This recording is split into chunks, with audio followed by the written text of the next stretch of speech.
Bismillahirrahmanirrahim. Assalamu alaikum.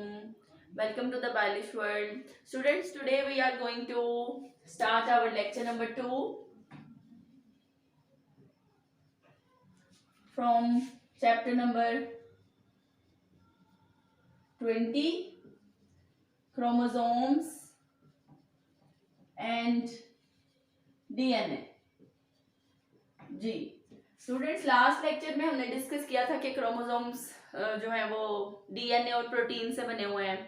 Chromosomes का structure discuss किया था, क्रोमोसोम्स की टाइप्स डिस्कस की थी. सो आज का जो हमारा लेक्चर है वो है डीएनए के बारे में. डीएनए एज हेरिडिटरी मटेरियल, विरासती मटेरियल. हेरिडिटरी का मतलब है जो विरासत में आगे जाता है. ठीक है.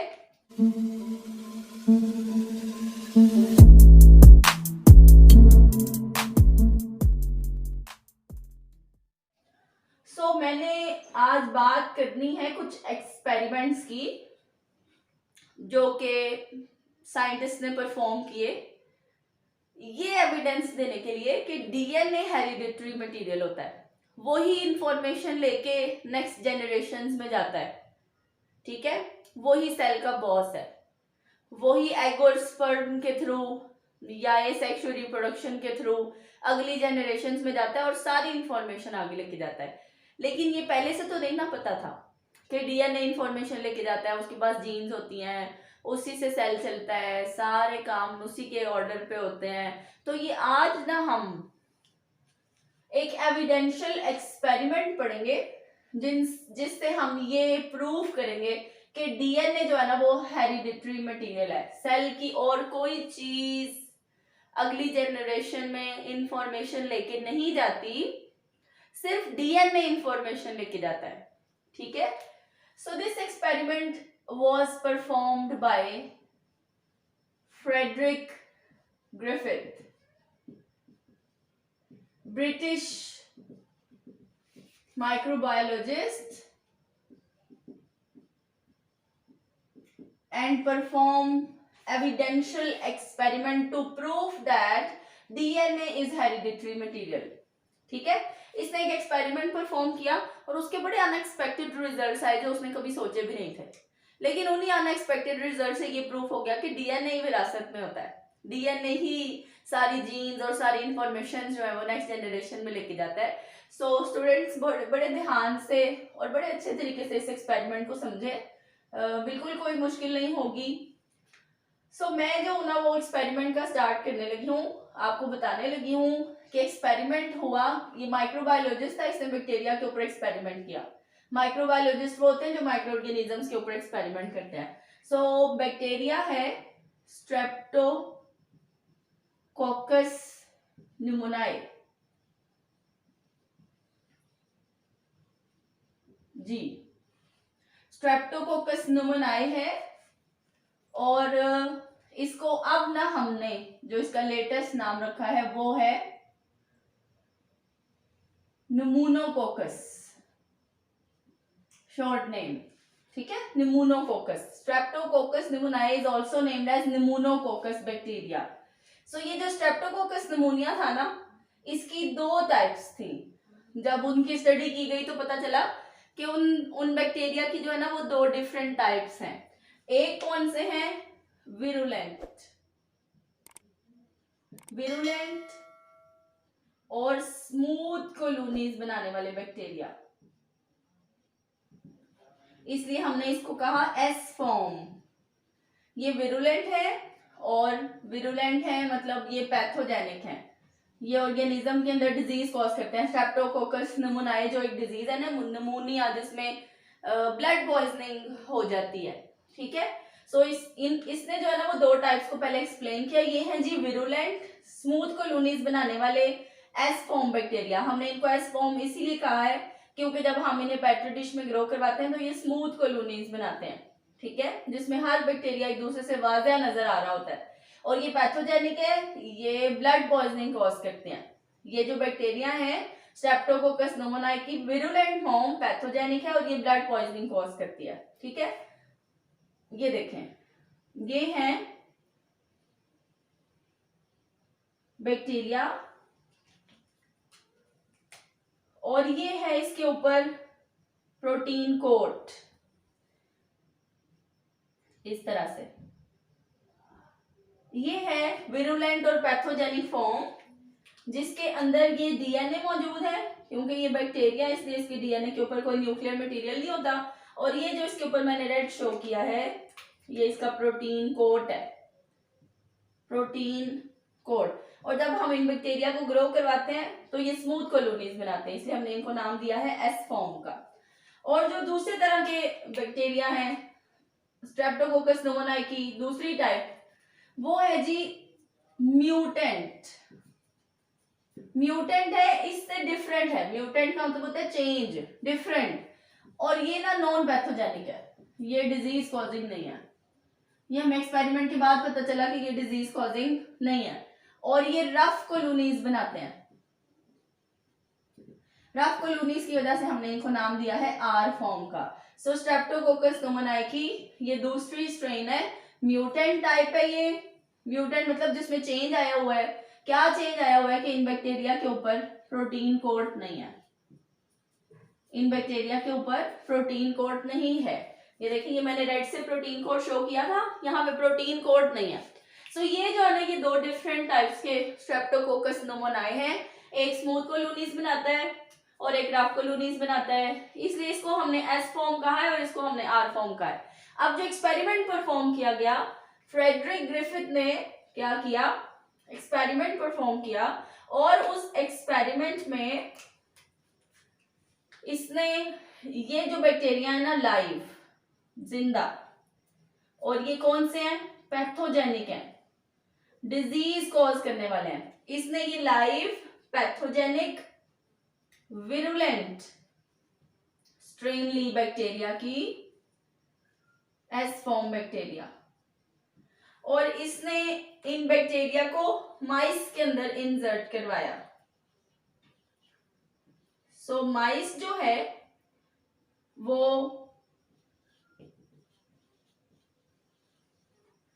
डेड हो गया। ठीक है, जब इसने ये बीमारी कॉज करने वाला है ना, ये पैथोजेनिक है। पैथोजेनिक क्यों है, क्योंकि ये ब्लड पॉइजनिंग कॉज करता है, ब्लड पॉइजनिंग। तो जैसे ही इसने ये live pathogenic virulent strain of S form streptococcus pneumoniae insert किया चूहे के अंदर, तो वो मर गया। चूहा क्या हो गया, मर गया। उसको क्या हो गई, ब्लड पॉइजनिंग हो गई, जिसकी वजह से वो मर गया। ठीक है, फिर क्या किया इसने, ये वाला बैक्टीरिया लिया। ये है जी सेकेंड बैक्टीरिया। दूसरा एक्सपेरिमेंट है, चूहों की स्पीशीज वही वाली है जिसके ऊपर इसने फर्स्ट टाइम अप्लाई किया था ये पैथोजेनिक स्ट्रेन। अब जो है ना, इसने क्या किया, ये लिया, ये वाला बैक्टीरिया कौन सा है, लाइव है, जिंदा, लेकिन ये नॉन पैथोजेनिक है, ये डिजीज कॉजिंग नहीं है, live non pathogenic mutant strain है ये ऑफ आर फॉर्म बैक्टीरिया। जब इसने ये नॉन पैथोजेनिक बैक्टीरिया माइस के अंदर डाले तो माइस रिमेन अलाइव, चूहा जिंदा रहा, माइस रिमेन अलाइव। तो चूहा क्या रहा, जिंदा रहा, चूहा मरा नहीं, क्योंकि ये तो नॉन पैथोजेनिक बैक्टीरिया था। अब देखें स्टूडेंट्स, इस बात पे फोकस करें कि इसके पास प्रोटीन कोड था और ये इससे चेंज क्यों है, क्योंकि इसके पास प्रोटीन कोड नहीं है। तो प्रोटीन कोड नहीं था, हमने चूहे के अंदर डाला, चूहे को कुछ नहीं हुआ, ब्लड पॉइजनिंग नहीं हुई उसको, वो बच गया। तो ये वाला अगर हम एक्सपेरिमेंट अपेरेंटली देखें ना, तो ये देख के ऐसे लगता है जैसे इस प्रोटीन कोड की वजह से जो है ना वो चूहे मरे हैं, यानी कि इंफॉर्मेशन जो है वो प्रोटीन कोड के पास है। ठीक है जी, चले यहां तक तो अभी हमें अपेरेंटली यही लग रहा है कि ये जो प्रोटीन कोड है ना, this protein code is responsible for disease. अब नेक्स्ट चलते हैं। अब अगले एक्सपेरिमेंट में फ्रेडरिक ग्रिफिथ ने क्या किया, बैक्टीरिया यूज किया, ये वाला। ठीक है, ये पैथोजेनिक बैक्टीरिया, लेकिन यहाँ पे हमने लाइव यूज किया था, अब हमने हीट किल्ड बैक्टीरिया यूज करना है। सो अब जो इसने बैक्टीरिया यूज किया वो कोट वाला है, लेकिन ये डेड है, dead pathogenic strain of S form. ये वाले बैक्टीरिया हैं, जब हमने ये लाइव इंसर्ट करवाए थे तो चूहा मर गया था, ठीक है। अब हमने उनको डेड किया, डेड कैसे किया? हीट करके। ये है जी हीट किल्ड बैक्टीरिया। अब जब हमने ये चूहों के अंदर इंसर्ट करवाए, माइस रिमेन अलाइव, चूहा जिंदा रहा। ये तो सिंपल सी बात है ना, यहाँ पे जिंदा बैक्टीरिया था इसलिए चूहा मर गया, उसने ब्लड पॉइजनिंग कॉज की। लेकिन यहाँ पर हमने उसी पॉइजनस बैक्टीरिया को किल करके जब ऑर्गेनिज्म में डाला है, तो फिर जाहिर बात है चूहे ने नहीं मरना था, ठीक है। अब वैसे ही उसने एक्सपेरिमेंट सोचा, उसने कहा कि मैं ऐसा करता हूं कि मैं इससे भी चूहा नहीं मरा और इससे भी चूहा नहीं मरा, तो मैं क्या करता हूँ, मैं इन दोनों को ना इकट्ठा करके एक दफा चूहे के अंदर डाल के देखता हूँ। जैसे कि साइंटिस्ट होते हैं ना, वो अपने एक्सपेरिमेंट्स को ऐसे ही बढ़ाते रहते हैं, ऐसे सडन एक्सपेरिमेंट करते हैं तो कोई ना कोई इन्वेंशन हो जाती है। तो आप देखेंगे इसने क्या किया, इसने ये live non pathogenic mutant strain ली जिससे चूहे नहीं मरे थे, और ये डेड पैथोजेनिक स्ट्रेन ली, इससे भी चूहे नहीं मरे थे, और इनको जो है ना वो इकट्ठा जो है वो माइस के अंदर इंसर्ट करवाया। सो ये है जी हीट किल्ड विरुलेंट स्ट्रेन। अगर ये जिंदा होता तो इसने डिजीज कॉज करनी थी, लेकिन अभी फिलहाल ये हीट किल्ड है। और दूसरा कौन सा है, वैसे ही म्यूटेंट है, वो तो डिजीज कॉज कर ही नहीं सकता, वो तो है ही नॉन पैथोजेनिक, ठीक है। ये कौन सा है, डेड पैथोजेनिक है, डिजीज कॉज करने वाला बैक्टीरिया है। और ये क्या है, लाइव नॉन पैथोजेनिक, ये जिंदा है, इसको जिंदा इसलिए डाला है क्योंकि ये तो नॉन पैथोजेनिक है, ये तो बीमारी कॉज कर ही नहीं सकता। तो देखिए क्लास, इसे जब अकेला डाला था तो चूहे जिंदा रहे थे, इसे भी जब अकेला डाला तो चूहे जिंदा रहे। लेकिन जब फ्रेडरिक ग्रिफिथ ने इन दोनों का कॉम्बिनेशन बना के चूहे में डाला तो चूहे को ब्लड पॉइजनिंग के सिम्टम्स होना शुरू हो गए, चूहे ने ब्लड पॉइजनिंग शो करना शुरू कर दी और कुछ देर के बाद वो भी मर गया। हालांकि जब हमने इन दो बैक्टीरिया को अलग अलग डाला था तो चूहों को कुछ भी नहीं हुआ था, लेकिन अब ऐसा क्या हो गया, फिर उसने क्या किया, ग्रिफिथ ने ना चूहों का ब्लड निकाल के उनको माइक्रोस्कोप में जब देखा तो वो हैरान हो गया। क्यों हैरान हो गया, क्योंकि उनके ब्लड में उसने तो ये डेड वाले डाले थे और ये लाइव डाले थे, ये जो नॉन पैथोजेनिक थे ये जिंदा डाले थे और ये जो पैथोजेनिक थे ये डेड डाले थे। लेकिन उस माउस के ब्लड में तीसरी तरह के भी बैक्टीरिया मौजूद थे, और वो जो तीसरी वाली स्ट्रेन थी ना वो थी जी लाइव पैथोजेनिक स्ट्रेन। ये वाली जो हमने सबसे पहले डाली थी ना, ये वाले बैक्टीरिया उसके अंदर थे जिसकी वजह से वो मरा, ठीक है। देखें ये जो फर्स्ट वाले बैक्टीरिया थे ना ये पैथोजेनिक थे, विरुलेंट थे, चूहों में डाले उन्हें ब्लड पॉइजनिंग हो गई। ये वाले डाले नहीं हुई क्योंकि ये तो थे ही नॉन पैथोजेनिक, इनके पास डिजीज करने की एबिलिटी नहीं है। और ये वाले जब डाले तो इनको हमने बैक्टीरिया को किल किया हुआ था, और किल होने की वजह से बैक्टीरिया कुछ कर ही नहीं सकते थे, इस वजह से भी चूहे को कुछ नहीं हुआ। जब हमने इसको और इसको इकट्ठा डाला तो उसके बाद चूहे जो है ब्लड पॉइजनिंग से मरना शुरू हो गए। जब हमने उन चूहों का ब्लड टेस्ट किया तो हमने इन दो बैक्टीरिया के अलावा उसमें जिंदा पैथोजेनिक बैक्टीरिया भी देखे। अब ग्रिफिथ ने ये सोचा कि ये बैक्टीरिया कहां से आ गए, ठीक है। सो ये वाले जो बैक्टीरिया हैं वो कैसे आ गए, डीएनए जो होता है ना स्टूडेंट्स, डीएनए कभी नहीं किल होता। जो लोग जल जाते हैं प्लेन क्रैश में या वैसे आग लगने में, बिल्डिंग्स को आग लगने से, तो भी उनकी बॉडी से डीएनए टेस्ट करके ना, उनके जले हुए सेल्स से डीएनए टेस्ट करके उनकी पहचान कर ली जाती है। मतलब डीएनए को कुछ नहीं होता। तो इसने ये ऑब्जर्वेशंस जो है वो आगे दी, इसने ये कंक्लूजन दिया कि ये वाले जो बैक्टीरिया थे ना, ये वाले जिनको हमने हीट किल्ड किया हुआ था, हीट किल्ड तो किया हुआ था लेकिन इनका जो डीएनए था ना वो अलाइव था। इनका डीएनए निकल के इन नॉन पैथोजेनिक बैक्टीरिया के अंदर चला गया और वो प्रोटीन कोट बनाने की इंफॉर्मेशन लेके गया। इसके ऊपर तो प्रोटीन कोड नहीं था, ये देखिए स्टूडेंट्स, इसके ऊपर प्रोटीन कोड नहीं है और ये डिजीज कॉजिंग भी नहीं है। इसके ऊपर प्रोटीन कोड क्यों नहीं है? प्रोटीन्स कौन बनाता है? प्रोटीन राइबोसोम्स बनाते हैं, लेकिन राइबोसोम्स को इंफॉर्मेशन कौन देता है? डीएनए देता है। तो देखिए अगर आप हम वापस इस म्यूटेंट स्ट्रेन की बात करें तो इस म्यूटेंट स्ट्रेन के पास प्रोटीन कोड आखिर क्यों नहीं बना? क्योंकि इसके डीएनए के पास प्रोटीन कोड के अंदर जो प्रोटीन्स यूज होनी है ना, वो बनाने की इंफॉर्मेशन नहीं है। इनका डीएनए चेंज है, इसके डीएनए के अंदर म्यूटेशन है, जिसकी वजह से ये अपने ऊपर प्रोटीन कोड नहीं बनाता और डिजीज भी कॉज नहीं करता। सो क्या हुआ, यहां से डीएनए जो है वो डेड पैथोजेनिक, ये वाले बैक्टीरिया का डीएनए निकल के दूसरे वाले बैक्टीरिया के अंदर गया और वहां जाके उसने इसके ऊपर भी प्रोटीन कोड बना दिया। सो अब ये नॉन पैथोजेनिक नहीं रहा, अब ये क्या हो गया? पैथोजेनिक बन गया, यानी कि वो ये वाले स्ट्रेन में चेंज हो गया। ठीक है, बात जो है वो मैं दोबारा से क्लियर कर देती हूँ। डीएनए जो है वो डेड पैथोजेनिक बैक्टीरिया से नॉन पैथोजेनिक में गया और उसने वहां जाके प्रोटीन कोड बनाने की इंफॉर्मेशन दे दी और प्रोटीन कोड के पास एबिलिटी है। प्रोटीन कोड की वजह से ही बैक्टीरिया जो है ना वो पैथोजेनिक है।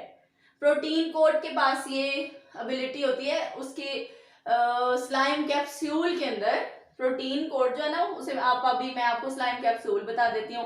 Slime capsule which gives pathogenicity to bacteria. Bacteria की सेल वॉल के ऊपर एक एक्स्ट्रा लेयर होती है जिसे मैंने यहाँ पे प्रोटीन कोड का नाम दिया है, लेकिन उस प्रोटीन कोड को हम स्लाइम कैप्सूल भी कहते हैं, जिसकी वजह से बैक्टीरिया पॉइजनस होता है और वो बीमारी कॉज करने की एबिलिटी रखता है। तो ये इंफॉर्मेशन जब प्रोटीन कोड बनाने की इंफॉर्मेशन जब दूसरे बैक्टीरिया के पास गई, इस बैक्टीरिया का अपना डीएनए प्रोटीन कोड बनाने की इंफॉर्मेशन नहीं रखता, इसका अपना डीएनए म्यूटेंट था, उसमें प्रोटीन कोड बनाने की इंफॉर्मेशन नहीं थी। लेकिन जब यहां से डीएनए इधर शिफ्ट हुआ तो इसने अपने ऊपर क्या बना लिया? प्रोटीन कोड, क्योंकि ये तो जिंदा है ना, ये तो लाइव है। नॉन पैथोजेनिक क्यों था? क्योंकि इसका डीएनए खराब था, ये प्रोटीन कोड बना नहीं सकता था। वो डीएनए खराब होने वाला मसला यहाँ से सॉल्व हो गया। डीएनए क्या हुआ? ट्रांसफॉर्मेशन के प्रोसेस के थ्रू इस बैक्टीरिया में गया और उसने जाके ऑर्डर्स दिए तो प्रोटीन कोड बना और उसकी वजह से ये लाइव पैथोजेनिक स्ट्रेन, ये जो तीसरे तरह के बैक्टीरिया हमें ब्लड में नजर आए, वो पैदा हुए और इसके पैदा होने की वजह से चूहे क्या हुए? मर गए। जब हमने अलग अलग डाले तो चूहों को कुछ नहीं हुआ, लेकिन जब हमने इकट्ठे डाले तो एक तीसरी तरह का ये वाला पैथोजेनिक बैक्टीरिया भी चूहों के ब्लड में नजर आया। तो उस फिनोमिना को जो है ना वो ग्रिफिथ ने कहा ट्रांसफॉर्मेशन का प्रोसेस। ट्रांसफॉर्मेशन, जिसमें एक बैक्टीरिया का डीएनए जो है वो निकल के दूसरे बैक्टीरिया के डीएनए के साथ काम करने चला गया और उसने जाके प्रोटीन कोड बनाने की इंफॉर्मेशन दे दी। तो देखिए एविडेंस ये है कि डीएनए के पास इंफॉर्मेशन है। ठीक है, डीएनए इंफॉर्मेशन अगली जनरेशंस में लेके जाता है तो फिर अगली जनरेशंस अपने पेरेंट्स जैसी होती हैं और फिर उनके पास अपने आप को एक्सप्रेस करने की भी एबिलिटी होती है। जब तक डीएनए नहीं होगा, इसके पास डीएनए नहीं था प्रोटीन कोड बनाने का, इसने नहीं बनाया प्रोटीन कोड, चूहे जिंदा रहे। लेकिन जब वो डेड वाले का डीएनए इधर शिफ्ट हुआ तो वो तो नॉर्मल डीएनए था, उससे प्रोटीन कोड बनना शुरू हो गया और चूहे मरना शुरू हो गए, उनको ब्लड पॉइजनिंग हो गई। सो ये फर्स्ट एविडेंशियल एक्सपेरिमेंट है that was performed by Frederick Griffith, British microbiologist, जिससे हमने ये प्रूव किया है कि डीएनए इंफॉर्मेशन लेके आगे जाते हैं। डीएनए के पास जीन्स की फॉर्म में सारी इंफॉर्मेशन मौजूद होती हैं, उन जीन्स से प्रोटीन्स बनाई जाती हैं। वो प्रोटीन्स एंजाइम्स भी हो सकते हैं, वो प्रोटीन्स हार्मोन्स भी हो सकती हैं, वो प्रोटीन्स जो है वो कोई एंटीजन्स एंटीबॉडीज भी हो सकती हैं। नेक्स्ट लेक्चर में इंशाल्लाह ताला हम डीएनए का एक और एविडेंशियल एक्सपेरिमेंट जो है वो स्टडी करेंगे that was performed bye Martha and chase. Further lectures के लिए आप चैनल को सब्सक्राइब करें। Thank you, Allah Hafiz.